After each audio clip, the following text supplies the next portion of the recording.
트럼프가요. 일단 트럼프의 그 가장 유행어는 이제 너 해고야 이거잖아요. 거기 마인드가 뭐냐면 사업을 하다 보니까 그런 걸 수 있는데 이제 보통 사람들은 어떻게 생각하는지 딱 나오는 거죠. 자기는 이제 막 사업가고 아닌 사람들은 나한테 월급 받는 하나의 종으로 생각을 하니까 무슨 뭐 해고를 그냥 뭐라고 해야 되나 하나의 징벌처럼 막 얘기를 하잖아요. 그게 또 리얼리티 쇼에 나와가지고 이제 유행이 됐는데 그 트럼프가 사실 뭐 잘 모르는 사람들하고 얘기를 해보니까 그래도 트럼프가 장사꾼이니까 미국의 경기를 저렇게 살려놓은 거 아니냐 뭐 이런 얘기를 하시는 분들이 은근히 있어요. 뭐 정치적으로 좋은 사람이고 나쁜 사람이 떠나서 그래도 돈 많이 버는 사람이니까 우리 마치 우리 이명박 대통령이 조금 이렇게 할 때 뭐 그래도 사람은 별로지만 뭐 경제는 살리지 않겠어 약간 그런 분위기 약간 얘기를 하는데 트럼프 그래서 다시 한번 봤죠. 트럼프가 정말 장사를 잘했나. 예. 트럼프가 지금의 트럼프가 된 건 이제 아빠 트럼프 때문이죠. 일단은 아빠 생각보다 큰 금수저입니다. 큰 금수저고 트럼프 본인이 해가지고 성공한 거는 하나 정도라고 보면 돼요. 잘 아실 겁니다. 그게 뭐였어요? 호텔 리모델링. 그러니까 우리로 치면 서울에 되게 오래된 호텔 이런 거 있잖아요. 내가 쓰러져 가가지고 웬만한 모텔보다 구질구질한 호텔을 근데 입지만 좋은 거 있잖아요. 옛날에 지어가지고 그거를 사가지고 이제 부동산 개발업자니까 돈을 끌어다 가지고 완전 삐까뻔쩍하게 리모델링을 해서 다시 분양을 치는 아니면 또 어떻게 합니까? 펀드로 모아가지고 거기서 나오는 수익을 이제 이렇게 배당 치는 요거 하나는 잘 됐어요. 근데 그 외에는 다 망했습니다. 트럼프가 항공사 만들었다는 거 아십니까? 트럼프 에어가 있었습니다. 그게 아직 안 망했으면 에어포스 원 안 타고 트럼프 에어 타고 다녔을 거예요. 근데 4년 만에 망해요. 항공사가 4년 만에 망하기도 힘들 것 같은데. 그리고 트럼프가 뭘 좋아합니까? 일단은 여자 좋아하잖아요. 그래서 이제 그렇다고 대놓고 그 합법적으로 이제 여자를 만날 명분을 만들기 위해서 가장 좋은 게 뭐겠습니까?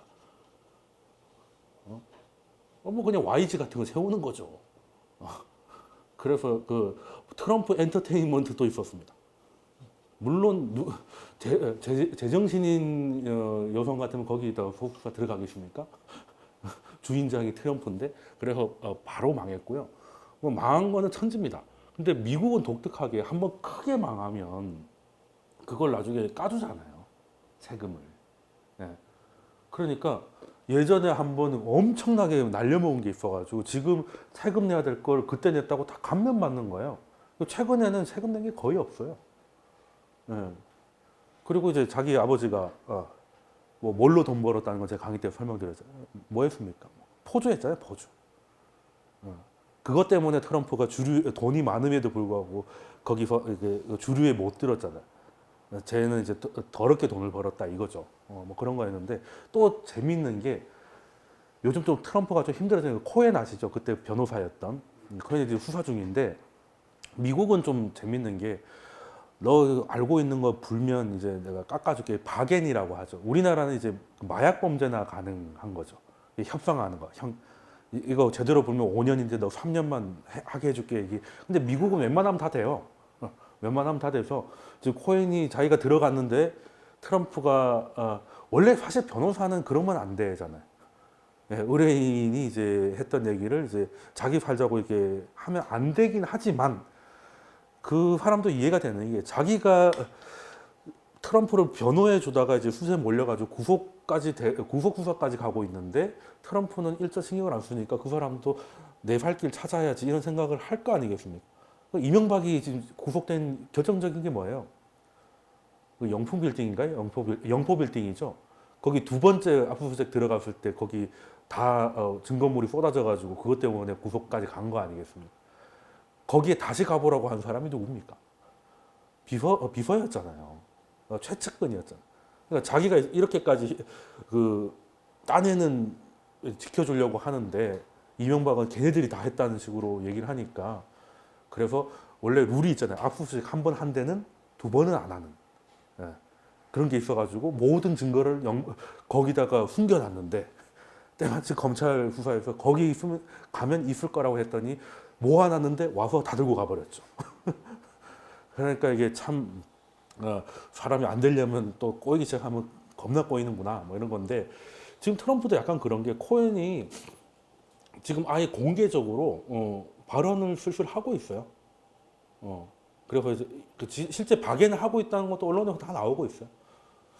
그러면 일단 한때 자신의 변호인이었기 때문에 일단은 그 큰 걸 많이 쥐고 있을 거 아니겠습니까? 근데 코엔 입장에서도 설마 다 풀었을까요? 아직 아니죠. 폭탄은 들고 있을 때 폭탄이죠. 그러니까 하나씩 하나씩 까고 있단 말이에요. 뭐가 나올지 모르는 거예요. 그리고 지금 민주당으로 하원이 넘어간 게 트럼프한테 아픈 게 뭐냐면 보통 이제 언론에서는 이제 하원은 이제 돈 관련을 하니까 이제 인프라 투자나 이런 거에 대해서 지금도 셧다운이잖아요. 지금 미국의 국립공원 가면 쓰레기 천지입니다. 안 치우니까요. 미국 공무원 대부분이 주급인 거 아시죠? 그러니까 우리는 이제 월급이 나오면 다음 월까지 월 단위는 버티는데 거기 주 단위로 놀아버리니까 그냥 지금 웬만한 데는 쓰레기 천지입니다. 그러고 있는데 지금 그 트럼프 입장에서는 뭐가 문제냐면 우리는 왜 법사위가 있고 교육위가 있고 우리가 약간 그게 우리는 상하원제가 없으니까 이제 국회가 있고 거기 각종 상임위원회가 있는데 거기에 상임위원회를 이제 우리는 좀 나눠 먹기 하잖아요. 그러니까 뭐 여당이면 뭐 법사위원장은 누가 가져가고 막 이런 식으로 약간 이렇게 나눠 먹는데 그리고 이제 뭐 국회의장은 뭘 하고 이런 게 있는데 미국은 선거 제도가 원래 이긴 사람이 다 가져가는 거잖아요. 그래서 그 하원의 각종 위원회 위원장도 다수당이 다 가져갑니다. 한 두 석만 많아버려도 완전 그림이 달라지는 거예요. 그러니까 미국 선거제도 독특한 게 지금 힐러리가 표는 더 많이 받았죠. 표는 트럼프보다 많았는데 이기면 그 선거인단을 트럼프가 다 가져가잖아요. 그래서 합산해 보니 선거인단 수에서 트럼프가 이겨서 그냥 우리 시기였다면 힐러리의 승인데 미국이었기 때문에 뭐 대의민주주의 뭐 이런 얘기 나오는데요. 그게 의회에서도 그대로 녹아 있습니다. 그래서 그러면 우리로 치면 트럼프가 뭔가를 했을 때 우리 지금 주로 야당이 주장하는 게 뭡니까? 국회 차원의 진상조사를 하자 이거잖아요. 그래서 이제 참모들 불러가지고 청문회 하고 지금도 자한당이 뭐 불러가지고 그래서 조국도 나가고 했지 않습니까? 근데 모든 그 위원회의 위원장이 민주당이면 비서실장부터 시작해가지고 참모들 다 불러서 소환 조사를 할 수 있어요. 조사가 아니라 국회에 세워놓고 청문할 수 있다고. 그러면 지금까지는 공화당이었기 때문에 부르진 않죠. 설사 트럼프가 하는 게 우려스럽고 마음에 안 든다 하더라도 굳이 TV 앞에까지 끌고 나와가지고 너 트럼프가 도대체 뭐라고 했니 이런 얘기를 안 할 거 아니에요. 근데 민주당은 그걸 이제 할 수 있게 됐다는 거죠. 그런데 그 거리는 또 코엔이 할 수도 있고 여러 가지로 지금 스트레스가 이제 많습니다. 그래서 지금 셧다운도 그 50억 달러 때문에 셧다운 됐잖아요. 미국 1년 예산이 얼마입니까? 4조 달러가 넘어요. 4조 4천억 달러 정도 되거든요. 못해도. 근데 거기에 50억 달러 가지고 지금 연방 정부가 멈춰 있다는 게 이게 무슨 말이겠습니까? 절대 기싸움에 밀리지 않겠다는 거죠.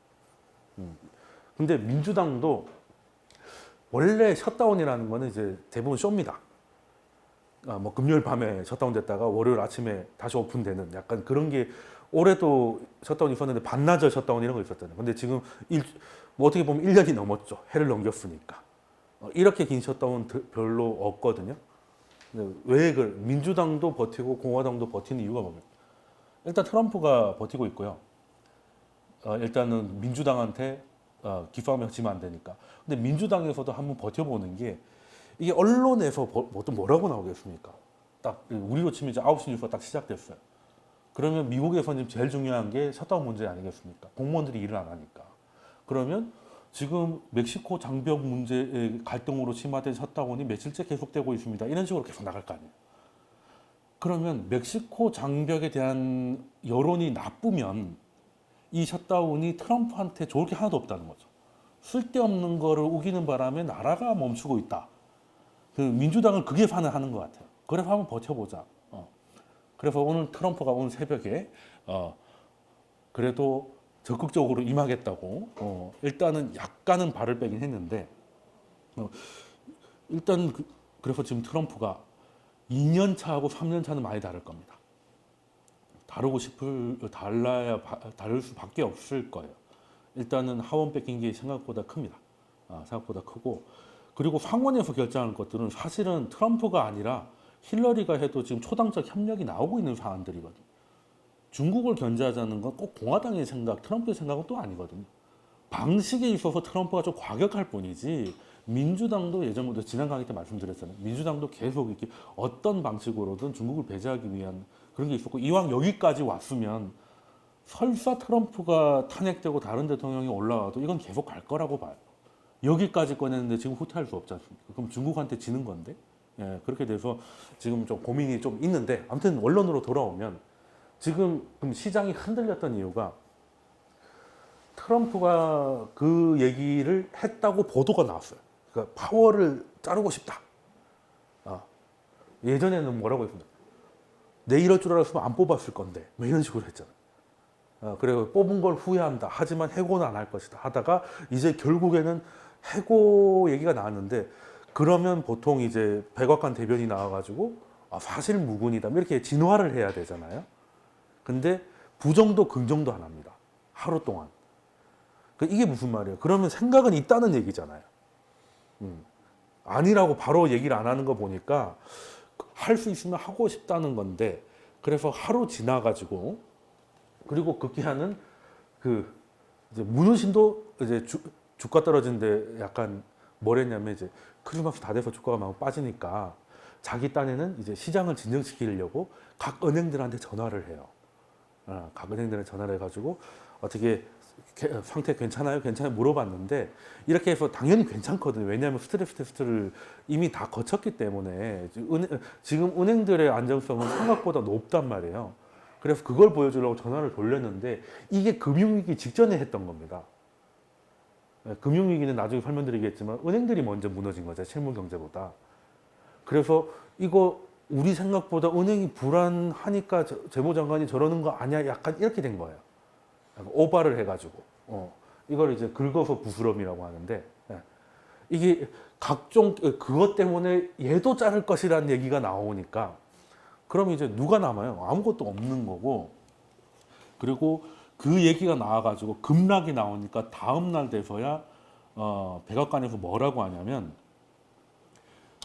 사실 무근이 이런 게 아니라 어떻게 대답을 하냐면 대통령에게 연준 의장을 해고할 수 있는 규정이 없다고 알렸다라는 거예요. 이 말은 물어봤다는 거잖아요. 실제로 규정이 없거든요. 그러니까 대법원장이나 이런 사람들, 대법관 이런 사람들은 헌법에 의해서 임기가 보장이 돼요.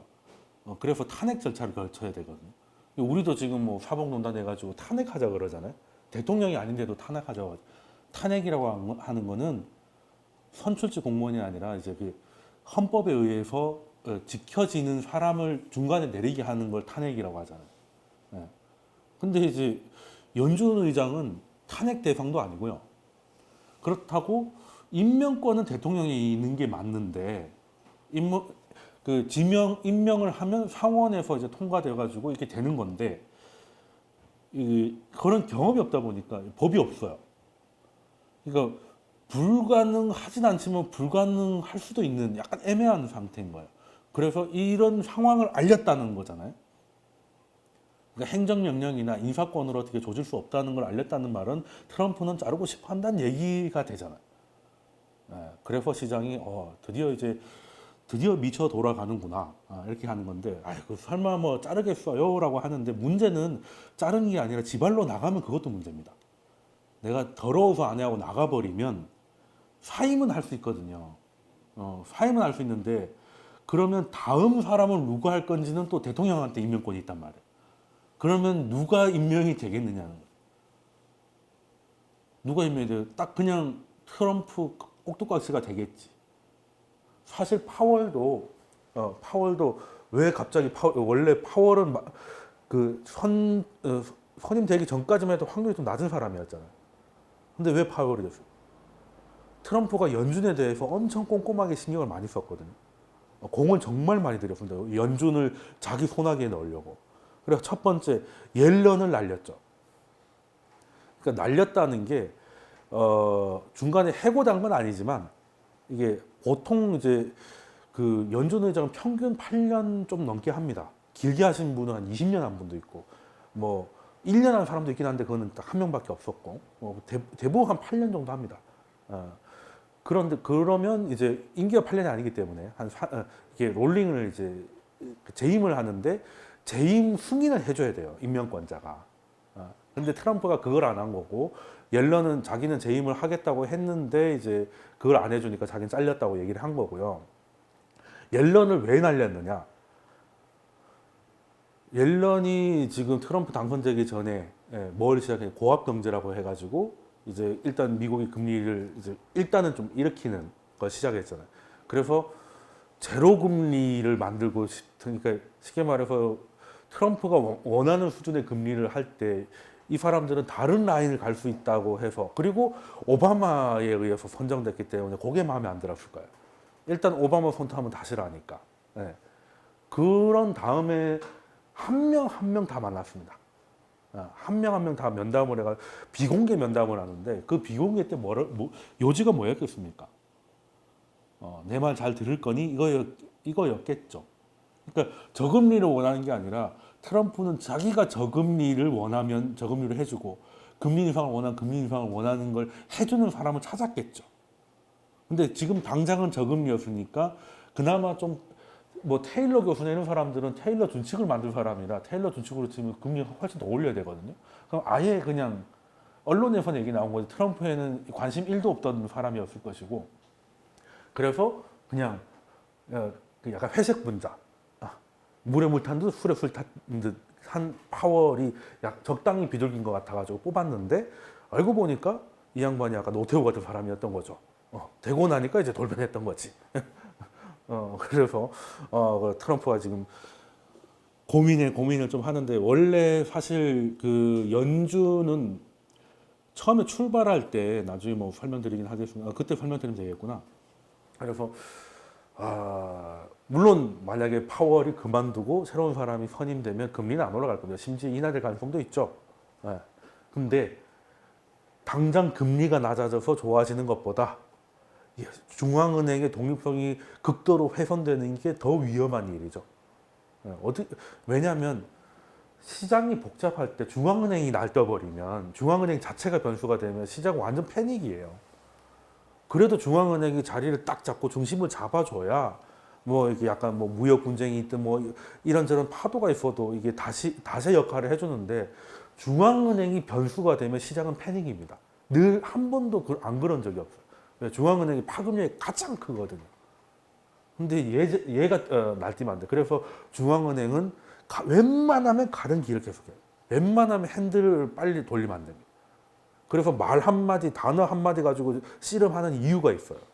기분대로 왔다 갔다 해버리면 우리 한국은행만 수준이 연준에서 나왔다. 그러면 이제 금융위기는 6개월에 한 번씩 일어났을지도 모릅니다. 우리나라 한국은행 특징이 뭡니까? 우회전 깜빡 겨우 좌회전하고 막 그런 거 있잖아요.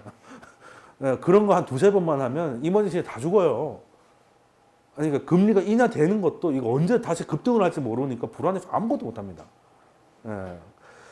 그러니까 이게 불안한 거죠. 불안한 겁니다. 트럼프가 이게 물론 장점도 있긴 한데 또라이의 가장 장점은 다른 또라이랑 싸울 수도 있다는 건데 그거 하나는 마음에 드는데 그 외에는 피곤한 일이잖아요, 사실은. 근데 이제 요것뿐만 아니라 이제 정점으로 향하는 게 그래도 트럼프한테 가가지고 이건 아닙니다라고 할 수 있는 마지막 사람이 한 명 있었죠. 마지막 사람. 지금 전부 다 딸랑딸랑이잖아요. 딸랑거리지 않으면 다 날려버리니까. 그렇죠. 매티스 장관인데 이제 지금 트럼프가 시리아에서 돈이 안 되니까 철수하겠다 이런 얘기를 한 거잖아요. 사실 미국이 시리아가 돈이 될 것 같아서 미군이 갔습니까? 돈 돼서 가는 데는 없잖아요. 큰 그림을 위해서 가는 거잖아요. 큰 그림이 뭡니까? 미국이 최고 수출품이 뭐예요? 네, 달러죠.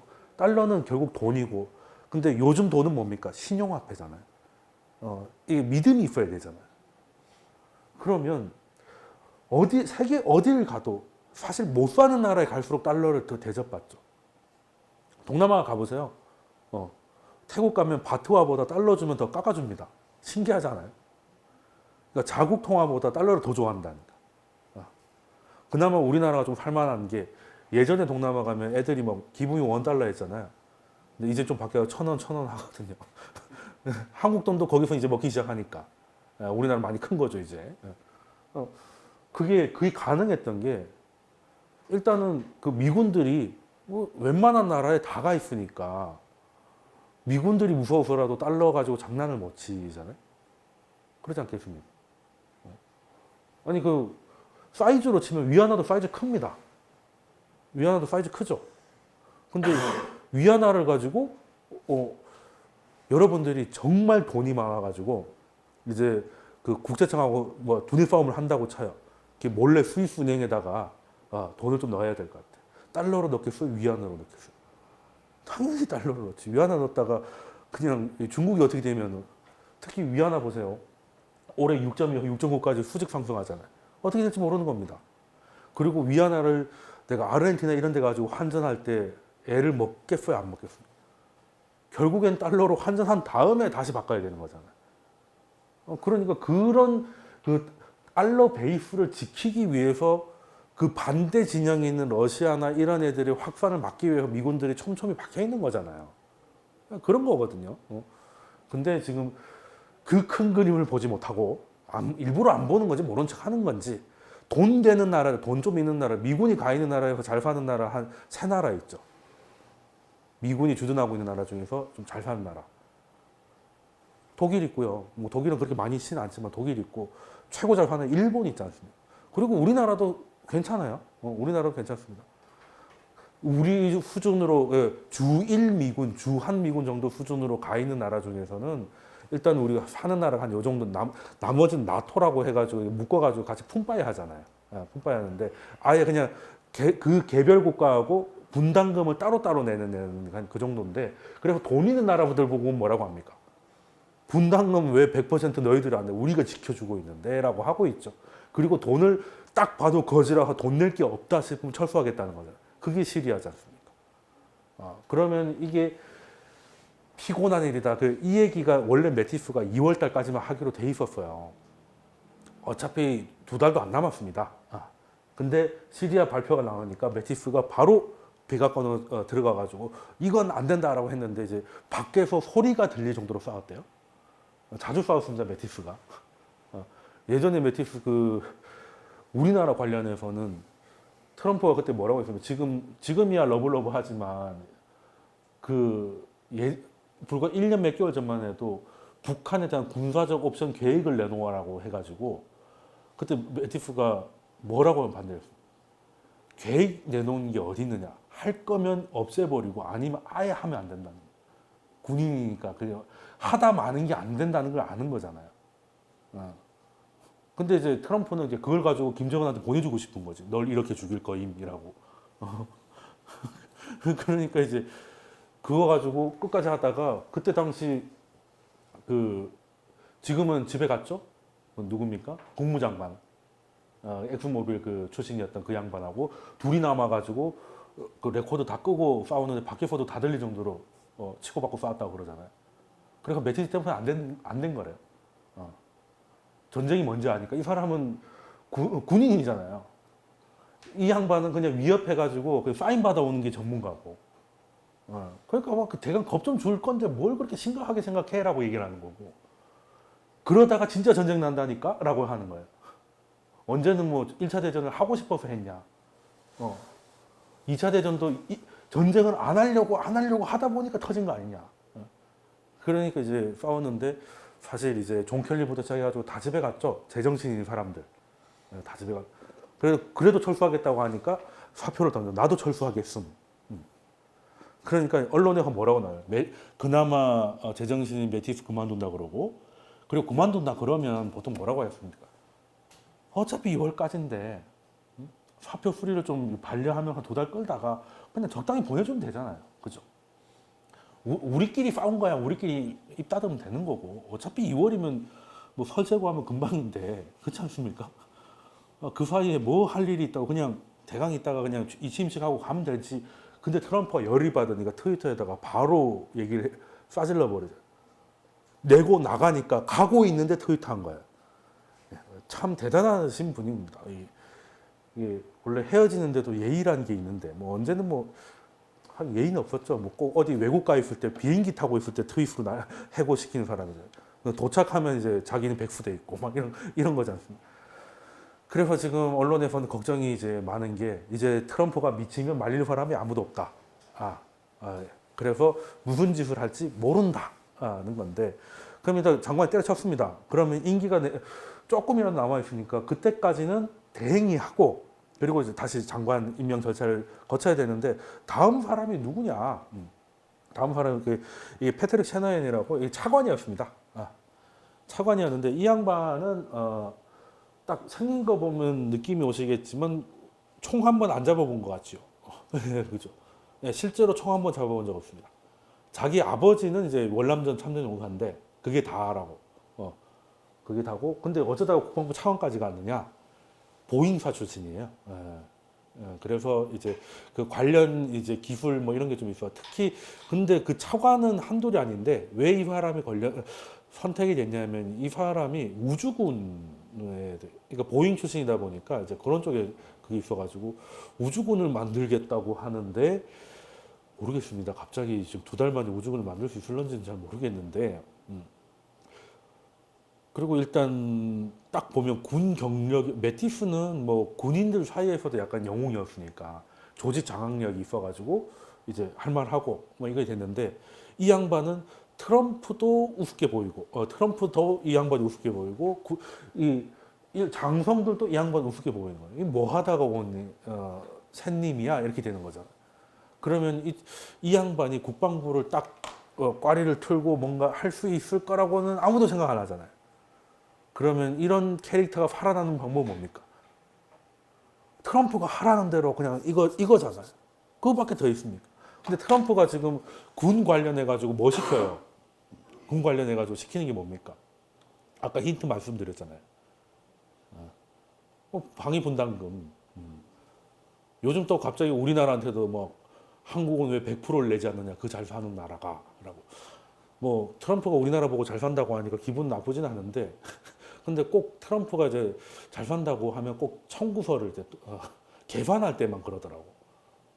그 평소 때는 자기가 제일 부자라고 하다가 꼭 개판할 때 너 참 요즘 부자가 된 것 같아 이렇게 띄워주는 것 같은데 지금 보면 지금 북미도 약간 교착 상태잖아요. 뭐 오늘 신년사도 뭐 나오고 막 했는데 제가 보기엔 미국은 이 상황을 즐기는 것 같죠. 뭐 오늘 김정은 신년사 아니 어떻게 해요? 그래도 우리나라인데 문재인 대통령 신년사보다 김정은 신년사가 더 주목을 받느냐 뭐 그럴 수도 있긴 하겠는데 뭐 어쨌든 그 상황이니까 김정은이 뭐라고 했습니까? 뭐 플랜 B를 처음으로 얘기했다 뭐 이거 자기도 열받았다는 거죠. 그냥 마냥 기다리지 않겠다. 근데 이제 그건 딱 한 문장이었고 그냥 다 결단하면 못할 게 없다 뭐 이렇게 그건데 트럼프가 화답을 했죠. 트위터로 나도 만나고 싶다. 그 다음에는 그 다음부터는 그러나 급할 건 없다. 약간 이런 식이잖아요. 왜 갑자기 여유를 부리지? 왜 여유를 부릴까 생각하니까 저는 그 사이에 똥줄 타는 게 우리나라일 거 아니겠습니까? 이 북미 회담의 분위기는 이어가야 되고, 근데 하나는 지금 북한이 이것저것 뭐 터트리고 뭐 이렇게 지피도 철거하고 했지만 미국 입장에서는 그건 아무것도 아니잖아요. 뭐 어차피 뭐 오래된 뭐 터트리고 그리고 미국 국경도 아닌 자기들 국경에 뭐 지피 좀 철수한 거 가지고 비핵화라고 볼 수는 없잖아요. 한반도에 전쟁 위험이 줄어든 거지 미국 입장에서는 완전한 비핵화하고는 상관없는 거잖아. 그러니까 북한이 뭐 말은 뭐 이것저것 하는데 실제로 한 거 없잖아.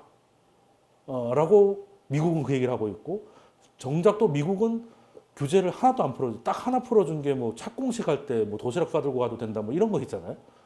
그거는 이제 하나마나한 우리나라를 봐서 해준 뭐 그 정도고 둘 다 결국은 한 게 없거든요. 그럴 수밖에 없는 게 너희들이 뭐 한 게 뭐가 있다고 우리가 규제를 푸니? 이렇게 되는 거고, 북한은 너희들도 한 거 아무것도 없는데 우리는 그래도 좀 오래된 거지만 터뜨리고 했는데 말이요. 그렇지 않습니까? 그러니까 이게 어떤 느낌이냐면 예전에 이번에 베네수엘라 이런 데 나라가 난리가 났잖아요. 근데 꼭 그 혈기 넘치시는 분들이 그런데 취재를 가겠다고 이제 이렇게 굳이 거기 또 여행을 가시는 분들이 계세요. 뭐 외국 사람들도 마찬가지고 카메라 메고. 근데 그러려면 돈이 있어야 되잖아요. 그러면 이제 거기서 가면 제일 문제가 위험한 건 각오하고 갔어요. 제일 문제가 뭐냐면 이게 환전이 어렵습니다. 환전이. 그러니까 이게 달러를 가지고 가는데 이게 다 그냥 이제 환전하는 애들이 다 사기꾼이야. 그렇지 않겠습니까? 어떻게든 달러를 조금이라도 더 하면 자기 화폐가 확 떨어지니까 엄청 할 수 있잖아요. 우리 동남아 같은 데 가도 밑장 빼기 다 하잖아요. 그러니까 거기서는 어떻게 하냐면 한 장 한 장을 이제 거기 화폐하고 이제 교환하기로 해서 만났어. 이제 예를 들어서 이 100원하고 1달러하고 바꾸자라고 하면 둘이 같이 손을 잡고 이렇게 들어요. 비춰보고 둘도 아니면 이렇게 하나씩. 그러니까 돈을 꼭 둘이서 같이 쥐고 있습니다. 이해되십니까? 들고 튈까 수도 있으니까요. 그러니까 지금 약간 북미 회담이 약간 그런 느낌 아니겠느냐 그런 생각을 하는데 뭐 이거 좀 지켜봐야 될 거예요. 근데 미국 입장에서 급할 게 없는 게 뭐 막말로 전쟁까지도 생각했는데 뭐 좀 몇 달 더 간다고 하는데 뭐가 문제겠습니까? 미국 입장에서는 그렇다고 미국이 일단은 협상에 나선 게 화성 15호잖아요. 13,000km 날아가는 거. 근데 분위기 보니 15만 킬로를 날아가도 미국에는 못 쏠 것 같거든요. 그러면 이제 미국 입장에서는 뭐 그냥 뭐 그럴 수도 있고 뭐 이렇게 되는 건데 그러면 그래 어쨌든지 한번 풀어주자라고 생각하면 미국은 그 사이에 장사를 하고 싶겠죠. 그 장사가 뭐겠습니까? 중간에서 똥줄 타는 한국한테 압박을 하면 50%가 아니라 100%도 낼 것 같은 그런 기분이잖아요. 그럼 미국은 이거 챙긴 다음에 해도 되지 않겠습니까? 얄밉지만 이거 좀 상황이 좀 우리가 좀 불리한 건 맞죠. 얄밉지만.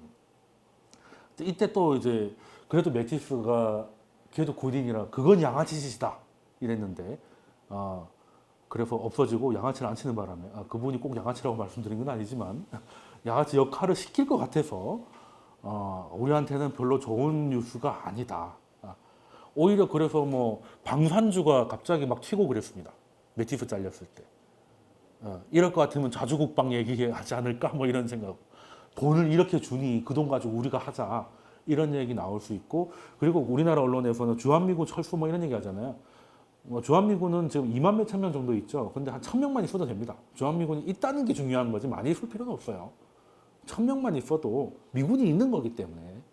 그리고 언제는 뭐 미국이 우리가 예뻐서 지켜줬습니까? 아니죠. 자기들이 필요해서 한 거니까 주한미군 철수는 아니고 대신 요거로 지렛대 삼아가지고 이제 그 사이에 장사 좀 하지 않겠나. 트럼프 입장에서 뭔가 약한 모습을 보이면 꼭 이제 카드 고지서를 내거든요. 트럼프 입장에서는 할 것 같고. 자, 이건 이제 우리들의 문제고. 근데 이런 저런 것 때문에 성탄 랠리고 나발이고 다 박살이 났는데 그 지나고 나서 갑자기 급등을 하잖아요. 다음날. 그건 또 왜 올랐을까? 다우 1000포인트 오르는 거는 역사 이래 최고치인 거 아시죠? 하루 오른 거 기록 세웠습니다. 상승폭은 그때 그 2등이 언제인지 아세요? 이번이 1이고 4.98% 올랐죠. 다우가. 근데 두 번째로 많이 오른 게 원래 1등이었는데 그게 언제냐면 2009년 3월입니다. 1차 양적 완화 개시되던 날. 그러면 도대체 뭔 일이 있었길래 양적 완화가 시작된 날보다 더 많이 올랐다는 거냐? 요거를 생각해 봐야 되잖아요. 지금까지는 왜 떨어졌는지 설명을 쭉 드린 거고 갑자기 트럼프가 시리아고 나발이고 다 포기한다더니 이라크에서 나타납니다. 그래서 이라크에서 나타나서 시리아라고 했더니 폰이 반응을 하네요. 참 그러고 보니까 시리아에서는 어떻게 아이폰을 쓰는지 모르겠습니다.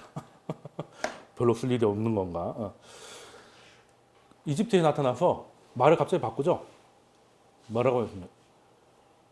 보통 이제 시리아에서도 철수하고 그럼 이라크에도 철수하고 아프간이고 뭐고 다 그냥 철수해가지고 중동이 이제 그냥 완전 개판되는 거 아닌가 했는데 갑자기 트럼프가 트윗도 아니고 실제 이라크에서 나타나가지고 네이버시라고 뭐 같이 사진 찍어서 트윗 올려가지고 군사 기밀이 누출됐네 말았네 많이 또 그 언론 보도도 있었지 않습니까?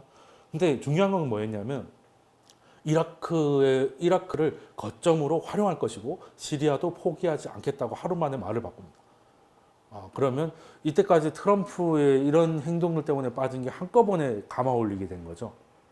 그리고 참 재밌는 트윗이 그날 올라옵니다. 주식 사기의 절호의 기회라고 트럼프가 주식 리딩을 합니다. 실제 그렇게 트윗을 했어요. 야, 저 같은 사람은 자기감을 느끼죠. 야, 이 양반이 이제 은퇴를 준비하고 있구나. 이제 퇴직하고 나서 주식 리딩을 하려고 저러나. 아니, 얼마가 좋습니까? 자기가 일단 다 막 선빵 날려가지고 막 헉헉 떨어뜨린 다음에 호재와 함께 그냥 트윗을 딱 날리면 막 5%씩 팍팍 올라가니 세상에 미국 지수가 그 다우 지수가 5% 하루 변동성이 그리고 재밌는 게요. 제가 그날 이거는 기념이다 해서 꼭 찍어놔야겠다 해가지고 이제 캡처를 해놓은 건데 이게 보시면 이게 처음에 1.1%로 상승하다가 그 갑자기 또 마이너스로 전환돼요. 그리고 다시 감아 올린 거거든요. 이거 다 합치면 한 1,300 됩니다. 이게 예전에는 이런 거는 코스닥 뭐 제약바이오 잡주들 뭐 대선 테마주 뭐 이런 거 아니겠습니까? 근데 지상에 그러니까 이게 역사에서 최고 단일 그건데 위에 보면 뭐라고 돼 있어요? 52주 최저점 갱신이라고 나오잖아요. 야, 이거는 정말 그 역사적인 날이구나. 그러니까 미국이 최근 1년 동안 가장 주가가 안 좋은 날과 가장 많이 오른 날이 하루였다는 거잖아요. 얼마나 변동성이 큽니까? 근데 팁으로 말씀드리면요. 주식이 변동성이 이렇게 커지잖아요. 오락내리락. 이제 미국 1%씩 움직이는 건 일도 아닙니다. 그렇죠. 이제 2%씩 움직여야 좀 올랐네. 이제 1% 오르면 뭐라고 합니까? 강보합. 그죠. 1% 이내면 0.79 오르고 내리면 혼조세. 원래 혼조는 0.14 뭐 이 정도 때 얘기하는 거거든요. 2%는 급등이었는데 이제는 약간의 상승하는 모습을 뭐 이런 식으로. 근데 주식 지수가 됐든 종목이 됐든 변동성이 터지면 고점 아닌 바닥이거든요. 그거는 이제 주식을 해보신 분들은 직감적으로 느끼실 거예요. 근데 지금이 꼭대기일까? 근데 꼭대기라고 하기에는 너무 많이 내려왔잖아. 20몇 프로 내려왔는데 무슨 꼭대기예요? 그렇지 않습니까? 그래서 경험적으로는 요거는 이제 어느 정도 좀 되지 않을까 싶은데, 그리고 이제 다음날 또 600포인트 빠졌는데 그거는 이제 배당 나가시죠? 우리는 뭐 배당 세상에서 제일 짠 나라잖아요. 우리나라 주가 올라가는데 가장 기여를 할 수 있는 게 배당 늘리는 겁니다. 배당 늘리는 거예요.